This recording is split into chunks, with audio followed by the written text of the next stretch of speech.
Is there true love for an emperor? In the political world of the imperial palace, marriages were usually for influential alliances instead of personal affection, making true love seem impossible. But I like to think that there was true love. Previously, we talked about Emperor Hongzhi, the famously monogamous emperor, and his devotion to Empress Zhang. But there is another love story that is even more famous to the modern audience. This brings us to the story of Lady Fu Cha, widely believed to be the first love and empress of Emperor Qianlong of the Qing dynasty.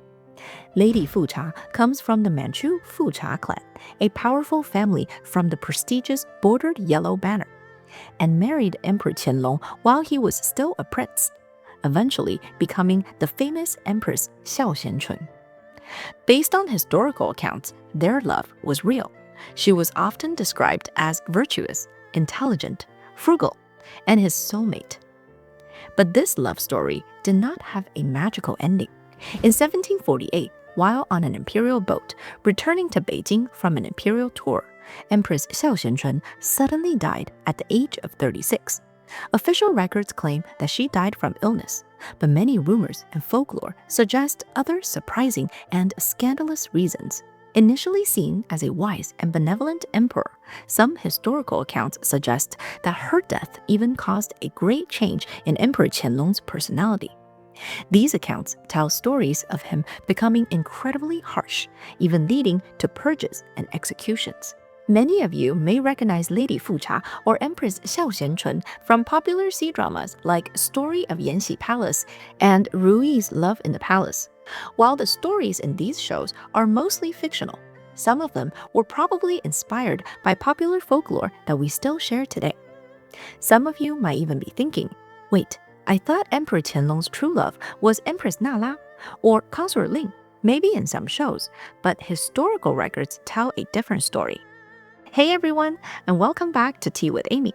Today we're spilling the tea on the love story of Empress Xiao Xianchun and Emperor Qianlong, including the mysteries surrounding her sudden death and the shocking events that followed. Let's start from the beginning. Emperor Qianlong married his beloved empress while he was still Prince Hongli at just 16 years old. Instead of meeting and falling in love, Lady Fu Cha was carefully selected by Emperor Yongzheng during an imperial draft to become Prince Hongli's wife. The imperial draft was a system that was used throughout most of the Qing dynasty to select the wives and consorts of the emperor and male members of the imperial family. This system prioritized the candidate's qualities, talents, as well as family background for determining who should join the imperial family. Previously, I made another video that goes into more details about the imperial draft system if you're interested in learning more. At this moment in time, Emperor Yongzheng had already secretly chosen Prince Hongli as his successor through the secret designation of the heir process, 密见皇储. This meant he knew that Prince Hongli would be the next emperor, and that by choosing a wife for him, he was actually choosing the next empress of the Qing dynasty. While not specifically documented, it is reasonable to assume that Lady Fu Cha must have demonstrated some impressive qualities to be selected out of all of the candidates.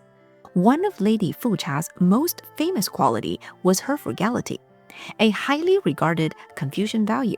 Even in the extravagant life of the Forbidden City, anecdotes suggest that she would wear simple flowers in her hair instead of jewels to honor her Manchu roots. Another story describes how she made Emperor Qianlong a simple pouch from deerskin, instead of using more expensive materials, to remind him of their ancestors' simple traditions. It is said that he kept this pouch with him for his entire life. But wait, this sounds just like a politically arranged marriage. Where is the true love? Details of actual imperial relationships and feelings are rarely documented in official records, but in the case of Empress Xiao Xianchun, her love with Emperor Qianlong is described through various stories. For example, in Lang Qian Ji Wen, it is recorded that Emperor Qianlong once suffered from boils. After medical attention, he was advised to rest for 100 days to recover. In order to ensure that Emperor Qianlong was not disturbed, Empress Xiao Xianchun came to live right outside the emperor's bedchamber for the entire 100 days to take care of him and to block any visitors. Another anecdote describes how Emperor Qianlong restored the ancient silkworm ceremony specifically for Empress Xiao Xianchun. This was an important imperial ritual with origins from the Zhou dynasty.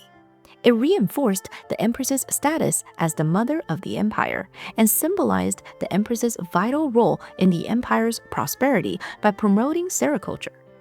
For stability reasons, this ritual had not yet been performed in the Qing dynasty. By restoring this ritual for Empress Xiao Xianchun, Emperor Qianlong effectively announced the significance that his empress held for not just him, but to the entire empire. Emperor Qianlong even tasked imperial artists to document the entire ceremony in a series of precious paintings, an honor usually only reserved for events surrounding the Empress Dowager. Sadly, this incredible love story is filled with its own tragedies and heartbreak. In 1730, Empress Xiao Xianchun gave birth to her first son, Prince Yonglian. Beloved by his father, Prince Yonglian was secretly designated as the heir to the throne in 1736. However, in a cruel stroke of fate, he contracted smallpox in 1738 and died shortly after. A devastated Emperor Qianlong canceled court sessions for 5 days and publicly announced that Prince Yonglian had been the crown prince, breaking from the protocols of the secret designation of the heir. In 1746, Prince Yongcong was born as Empress Xiao Xianchun's second son. It was recorded that Emperor Qianlong saw the son as a gift from heaven and a sign of renewed fortune. It was no secret that he intended to designate Prince Yongcong as his new successor. But fate continued to be a cruel mistress. In 1748, the 20-month-old Prince Yongcong also contracted smallpox and died. This was believed by some to be the straw that broke the camel's back, and is a popular modern explanation for Empress Xiao Xianchun's death just a few months later. While official records clearly documented these tragic deaths as due to smallpox, that did not stop the rumor mill from creating their own fantasized versions. Modern Chinese pop culture likes to suggest that there must have been foul play involved. We see these rumors recreated in C-dramas like Story of Yanxi Palace, where Prince Yongcong was shown to have died in a deliberately set palace fire. While these rumors are completely unfounded, they definitely add to the shock and tragedy of the death of Empress Xiao Xianchun's 2 sons. Now, for the biggest mystery, how did Empress Xiao Xianchun actually die? Official records are brief and vague. Some records claim that she died of illness. The draft history of Qing doesn't even provide a reason. It simply records that she died at age 36. This brevity leaves a lot of room for imagination, leading many to wonder if it is covering up something more sinister. As I mentioned earlier, a popular modern theory suggests that Empress Xiao Xianchun died from overwhelming grief. But a darker and more dramatic legend claims that Empress Xiao Xianchun committed suicide by throwing herself off of the boat and into the waters of the Grand Canal. Was this also due to grief? Shockingly, no. This legend claims that it was a reaction to Emperor Qianlong's infidelity. Now, you might be thinking, what does infidelity mean for an emperor? Isn't he expected to have relationships with many women? Absolutely, but there are still rules. An emperor's relationships are meant to be with members of the official imperial harem. Any relationship with a woman outside of that system would be a big scandal.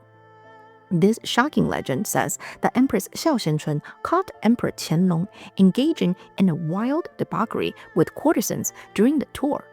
When confronted, it is said that he scolded her in return. This caused her to become disillusioned and ashamed of the men she loved, leading to her taking her own life. Some of you may remember a similar event happening between Emperor Qianlong and Empress Nala, as shown in the C-drama Ru Yi's Love in the Palace. A coincidence or a pattern? Or maybe the rumor mill needs new ideas. But the most scandalous theory of all comes from a historical novel, The Romance of the Qing History, written in the 1920s by Cai Dongfan. It's important to point out here that Chinese stories starting with the word romance are romanticized fictions, such as Romance of the Three Kingdoms. So we should definitely hear the story with a grain of salt. In this novel, the story begins shortly after Emperor Qianlong ascends the throne. One day, while visiting the old summer palace, the emperor came across a young woman that was so beautiful that he froze in place. Only after Empress Xiao Xinchun went to greet this young woman did he realize who she was, his own sister-in-law, the wife of the empress's own brother. This young woman was not named in novel or any historical records, but she was famously reimagined in the story of Yanxi Palace as the villainous character Qing. An old Chinese saying claims that a wife is not as desired as a concubine, and a concubine is not as desired as someone stolen. This saying was used to suggest that men tend to desire what they cannot have, and perfectly illustrates what happened with Emperor Qianlong in this story. Captivated by the beauty of someone he could not have, he was unable to get her out of his mind. After attempting to seduce her, he finally succeeded during a birthday banquet. He got her drunk and slipped into her room after the banquet, beginning their illicit affair. The novel continues that Empress Xiao Xinchun went looking for her husband that night and could not find him. When passing by her sister-in-law's room, she was blocked entry by a group of nervous eunuchs. After repeated failed attempts to enter the room, she realized what was happening. Her heart broke, and her relationship with the emperor became cold and distant. Shortly after this event was the tragic death of her sons, one after the other. The novel claims that Emperor Qianlong invited her onto the Eastern tour as a way to cheer her up. But it was too late. The compounded anger of her husband's infidelity, along with the loss of both of her sons, caused her health to fail. And on the imperial boat in Dezhou, she passed away. Modern interpretations of this story suggests that it added suspicions to the events surrounding her death, lending credibility to the rumors of suicide or dying from a broken heart. Another shocking rumor even suggests that Emperor Qianlong had an illegitimate son with his sister-in-law. This theoretical son is Fu Kang'an, who is documented in historical records as Emperor Qianlong's nephew. Some historians support this rumor because Emperor Qianlong favored Fu Kang'an in an incredible way, allowing him to grow up in the Forbidden City and even promoting him to a prince of the fourth rank. This made Fu Kang'an the only non-imperial family member to be granted this rank in the entire Qing history. Now, before we all start hating on Emperor Qianlong, I need to stress again that these stories are from unverified rumors and fiction. Only modern folklore describes Emperor Qianlong as a playboy and womanizer. Recorded history paints a very different picture and strongly suggests that Emperor Qianlong loved Empress Xiao Xinchun very much. Many modern accounts even describe her as his Bai Yue Guang, meaning that she was the light of his life. Can a cheater still love his wife? I don't know. But personally, I want to believe that Emperor Qianlong and Empress Xiao Xinchun truly loved each other. This was the romantic love story that I heard growing up. Regardless of the reason for Empress Xiao Xinchun's death, the aftermath was undeniable. Her death was a major blow to Emperor Qianlong, especially following the passing of his two beloved sons. He ordered that her room in the Palace of Eternal Spring be kept exactly as she had left them, preserving them like a shrine for over 40 years. He even wrote over 100 poems describing his sorrow, mourning his lost love. An interesting side note is that Emperor Qianlong is famous for writing poetry, with over 40,000 poems under his name. However, modern historians often criticize the quality of his poetry, jokingly claiming that his writing guaranteed quantity but not quality.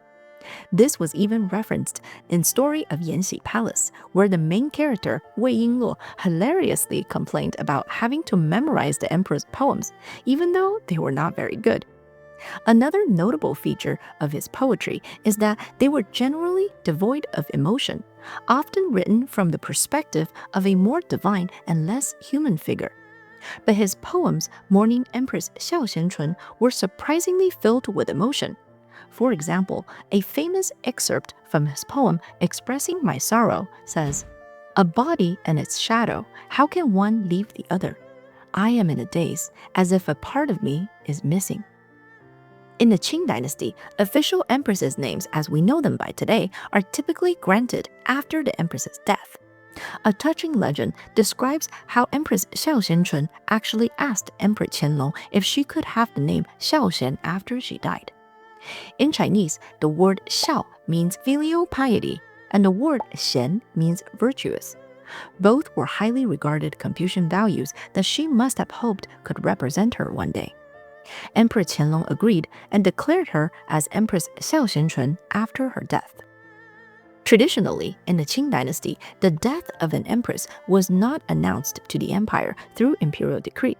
Breaking from tradition, Emperor Qianlong declared his empress's passing and commanded all court officials to travel to Beijing to attend her funeral.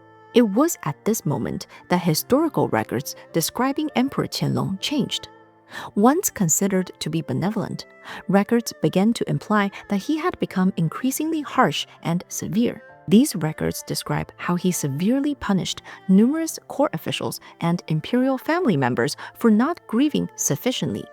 Many officials who were responsible for funeral operations were punished and demoted for not putting enough effort into preparing the funeral. Emperor Qianlong claimed that proper etiquette and conduct during the mandatory mourning rituals were a loyalty test, and over 100 officials were said to have been punished, with a number of them executed or forced to death. A famous pretext for the execution was the hair shaving incident. According to Manchu customs, men were forbidden from shaving the front portion of their heads for 100 days during the mourning period of an emperor or empress. But 100 days is a long time to not shave your head considering Manchu haircut traditions. Some officials who felt their head had become too unkempt secretly tried to trim it. Those who were caught were met with Emperor Qianlong's wrath and severely punished. Two of the most powerful governor generals were even ordered to take their own lives as a result. Folklore interpretations of these punishments suggest that Emperor Qianlong was not simply punishing failure, but was instead purposely sending people to accompany his beloved empress in the afterlife. Another fascinating folklore was the ghost ship legend. This folklore claims that Emperor Qianlong ordered the imperial boat that Empress Xiao Xianchun died on to be carried overland, from the Grand Canal all the way back to Beijing. This massive operation was rumored to have required thousands of laborers to complete. Also, he could preserve the site of her death. The veritable records of the Qing dynasty also describe an edict from Emperor Qianlong reprimanding the eldest prince, Yong Huang, and the third prince, Yong Zhang, for their behavior during the mourning period of Empress Xiao Xianchun. In this edict, he described his disappointment and officially declared them as unfit for the throne. This decree effectively ended any chance at a political career for these two princes.